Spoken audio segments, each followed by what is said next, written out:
starting something new here on the Daily Dish. When you're flipping through channels or through your various streaming services, sometimes it's hard to know what to watch or what you need to skip. Joining me now for this new Daily Dish segment, See It or Skip It, is film critic Patrick Beatty. Welcome. Hey, I'm so glad to be here. Okay, so your new segment, See It or Skip It, what's the concept? All right, so we talk about movies, TV, streaming, but we really don't break it down to, is it worth your dollar and is it worth your time? We talk about ratings, whether it's certified rotten, if it's a fresh score or whatever. But at the end of the day, I think it just comes down to, is it worth it? Should you see it or should you skip it? And so we've got two that are really interesting examples of how adaptations can go really right and go horribly wrong. Okay, let's start with the first one here. We have Velma. Yeah, so this is a reimagining of the Scooby-Doo gang, but without Scooby-Doo. How can you have that? I have no idea. The thing is, Mindy Kaling is the executive producer on this, and they've decided to take a R-rated, kind of raunchy humor approach to the Mystery Gang, who has never been in that sphere, never been in that genre.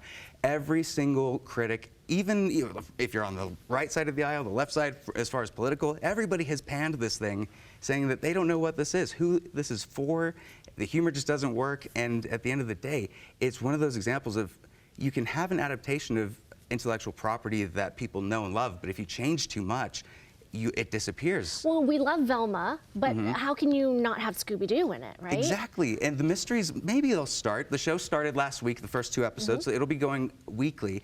It already got greenlit for a season 2. How? How did it even get greenlit? It's got a 6%. Patrick, see it or skip it? I think I know the answer. This is definitely a skip it. Okay, HBO Max, you're saying skip it. All right, the next one is a surprise, maybe, The Last of Us. Right. Well, if you have a kid, go and ask them what they think of the Last of Us video game, and they will probably not be quiet about how great it is and how much it's a cinematic film in itself. They were able to make a series from the people that did Chernobyl that won many awards. Loved that series. It is incredible. Pedro Pascal's the lead. It's kind of a zombie outbreak, dystopian future film, and it just is an example of how you can do an adaptation right, pay tribute to it, and also with this being a video game adaptation, it might hit the level that superhero films did when The Dark Knight came out. And does that translate well, a video game into a movie?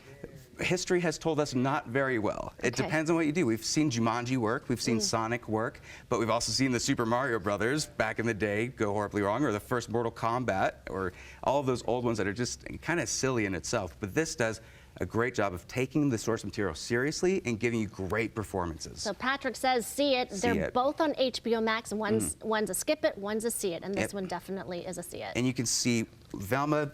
Don't hate watch it. Please don't hate watch it. I don't want a season 3. It'll be on Fridays and Last of Us on Sundays. All right, Patrick, where can we see your other critiques? Well, you can check out all of my stuff on social media, and I'm going to be at Sundance all weekend doing interviews with everybody. We've been if you're there, find me. You were there today, yesterday, last night, right? Oh yeah, I think I'm just always there. You'll be there the whole duration. Patrick Beatty reviews. Thank you so much. Thank you. All right, now we want to watch. We know